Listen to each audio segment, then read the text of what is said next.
Hey guys, Frank here, and today we have something really special. Now, you all know that I love working with images, right? Because, well, as a photographer, as a creative person, you love to work with images. And let's be honest, photography is freezing unique moments in time that never come back. And I think that sometimes we all know this feeling.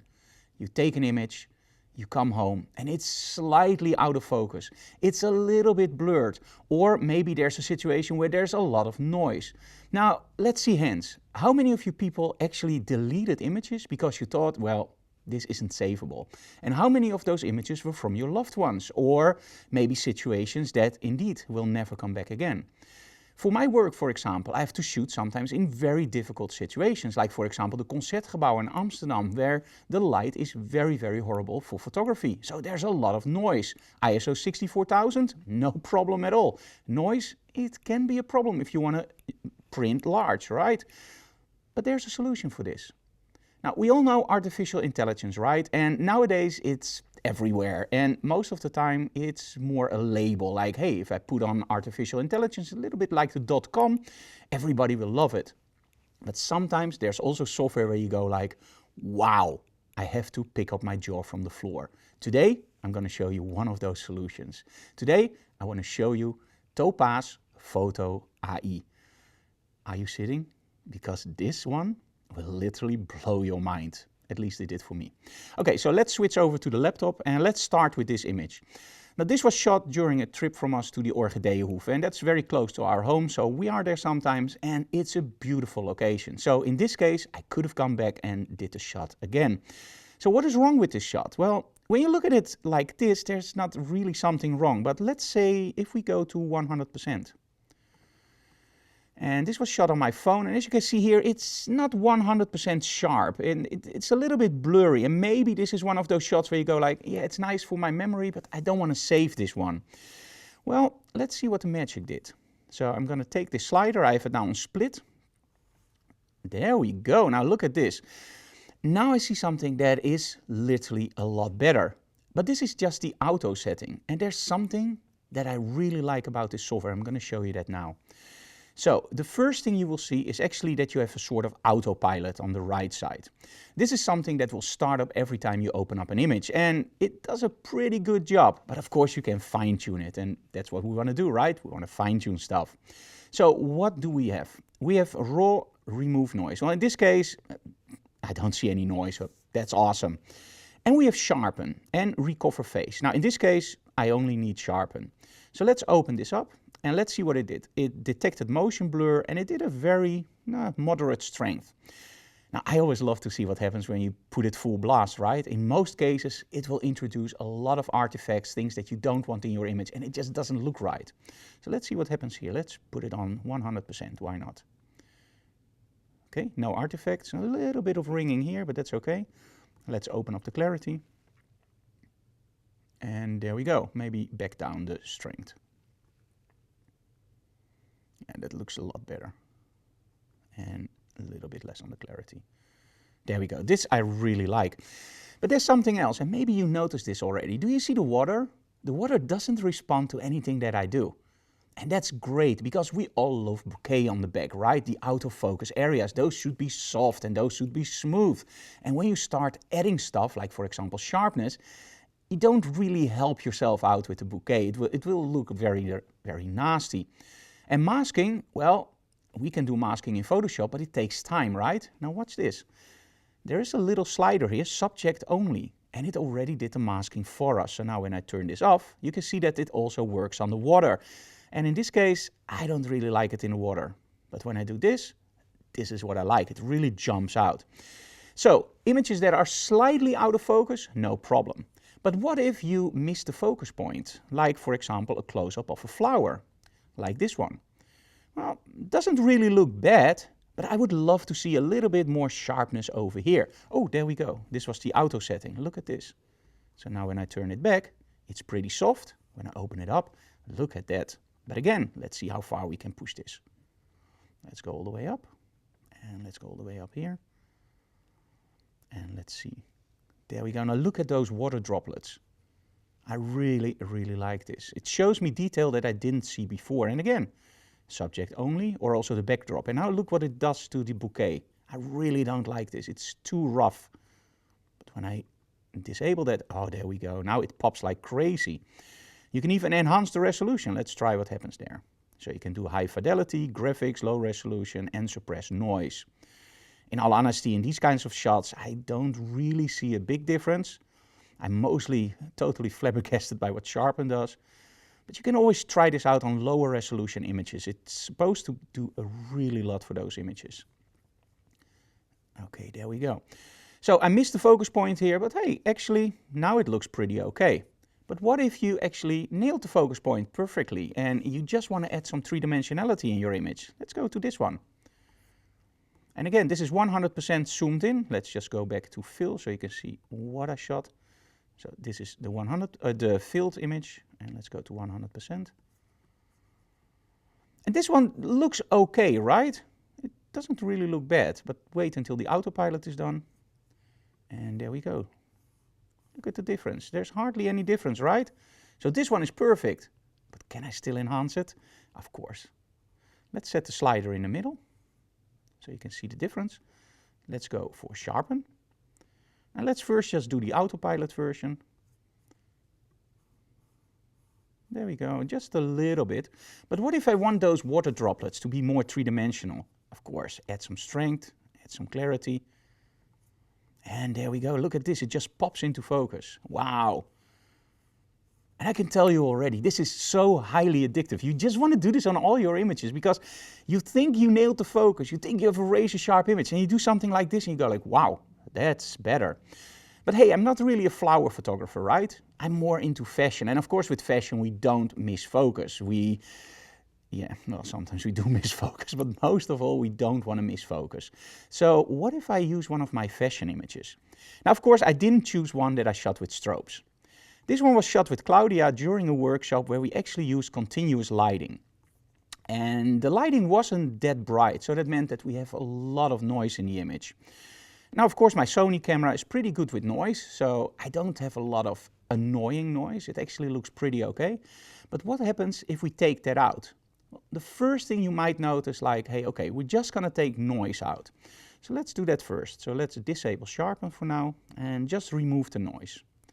So let's move the slider. There you go. You already see that we have a lot less noise. You also see a nice artifact over here, which isn't a real artifact, by the way. If you just move this, you won't see it in the final image. But sometimes that happens with the preview. There we go, now it's gone. So the noise is gone. But what if? You know what I mean, right? Let's add that sharpness again. So there we go. And now something really weird happens. And I don't exactly know how to explain this, except just look at it. So let's build preview. There we go. Now this was before and this is after. Now look at the mask. Now when I shoot medium format cameras, I always love the three-dimensionality in the images. It looks like everything is wrapped around something round. So when you shoot a face, it's really round. And whenever I shoot it with the Sony, it's razor sharp. It has some three-dimensionality. Of course, it's a great camera. But I do miss that little bit of roundness. And look at what happens here. Look at the mask. It not only appears much sharper, but it also looks like it really wraps around my model. Look at the brightness in her eyes. You now see all the LED lights. In my opinion, it doesn't just fix something, it really enhances an already great shot. Of course it takes out the noise, but the sharpness and the three-dimensionality, that's something that I didn't expect when I was starting this review. And this became the point where I started to go like, okay, now let's see what it can really do. Now, of course, during the Christmas concert of Wiebe Suryadi, we took some shots in the Concertgebouw. And again, those situations are horrible. I never shoot anything below ISO 3200, except maybe when I'm really lucky and I have something where he's a little bit still, I can do that. But as soon as he starts to move his hands, I have to go to ISO 32,000, 64,000 and sometimes even over 100,000, which is the max of my camera. So a lot of noise. So let's see what happens. Let's first hide it so you can't see what happens. Okay. So this is a shot this is an easy one. This is where I'm pretty close to the artist. I'm taking the shot and well, except for some noise, it's okay. This is something that we can publish. It's not 100% wow, but hey, it's okay. So let's see what the autopilot is. Okay, this already looks a lot better. Let's see if we can enhance this. So let's go for sharpen. Let's do standard. Let's add a little bit of strength and clarity. We don't want to introduce any noise, of course. But hey, this software doesn't introduce any noise. That's awesome. Look at this. Now, this is a huge difference. This is between, well, shooting in the Concertgebouw or shooting with artificial lighting. And this is the point. If you're not convinced yet, please sit down. Make sure that you fasten your jaw, because this is the part where it literally will drop to the floor. So let's first hide everything. And let's go for an image I shot all the way behind in the Concertgebouw. So what I do during the concert is the first few shots, I will always sit very close to the artist and shoot from a very low or higher angle, just to have some close-ups. But it's also very cool sometimes to go all the way in the back of the Concertgebouw and shoot it with the whole area and zoom in a little bit. And well, when you shoot on very high ISOs, that's actually a disaster, because what you're seeing here is actually the zoomed in shot. So let's go to fit. There we go. So this is fit. And yeah, you already see that there's a tremendous amount of noise here. So when we go to 100%, it's almost like, yeah, this is something which you send to the artist, like, hey, here you have a shot. You can't really use it, but hey, it's an atmospheric shot. Let's see what the autopilot does. And again, are you sitting? Watch this. Now, this is insane.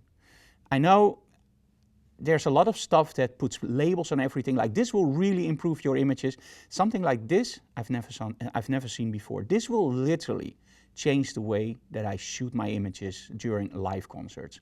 This takes away so many barriers where I choose to shoot on a very, very tricky situation where you go like, okay, I don't want to introduce too much noise, but I need that high shutter speed. If I don't have that high shutter speed, I will miss this shot. I don't have that problem anymore, because I will just shoot it on ISO 100,000 or whatever, and I will just run it through the software. Again, this is the autopilot. I didn't even tune this. Look at the difference. I don't know how it does it, but this is insane. Let's see if we can fine-tune this. Let's do sharpen. Let's do a little bit higher. There we go. Let's turn off sharpen and let's see the difference. Okay, it's a little bit softer. Nice. I really like every detail here. Very nice. Recover phase and maybe enhance resolution. Why not? Let's do high fidelity. Let's see what happens. There we go. I think it looks great. The enhanced resolution, I think on the higher resolution images, you don't really see a lot, but it's still a little bit, especially in the hairs and a little bit over here. But I think this really works on lower resolution images. Now, if you think like this was already interesting, how about if you have an image that has a very, very low resolution? For example, something you shot 10 years ago on your mobile phone. Well, in that case, you can always upscale. You can input your original and you can literally output something smaller, 1 time, 2 times, or max. For high resolution images, like I'm shooting here with a 60 megapixel camera, I don't really use that upscaling, but if you have something that's really low resolution, it can work like a charm. So overall, I just wanted to point this out to you guys, that this software is out there. It can literally change your whole workflow if you are working in situations where you don't have 100% control over your lighting, or you can't use the high shutter speeds. And it's just that little thing between throwing an image out or keeping it. And of course, if you missed your focus just a little bit, this is the solution. So guys, make sure you check out Topaz Photo AI. It's one of the packages that literally just blew my mind, and that doesn't happen a lot. So Topaz, thank you so very much for creating this software, because it doesn't only make my workflow better, but now I can actually go through some images that I shot in the past of our loved ones that were not 100% up to par, a little bit, well, a little bit too bad. So you can't really use them, but with this software we can probably just breathe new life into them and enjoy those images. Thank you so very much, Topaz, and make sure you check it out. I'm pretty sure you're gonna love it.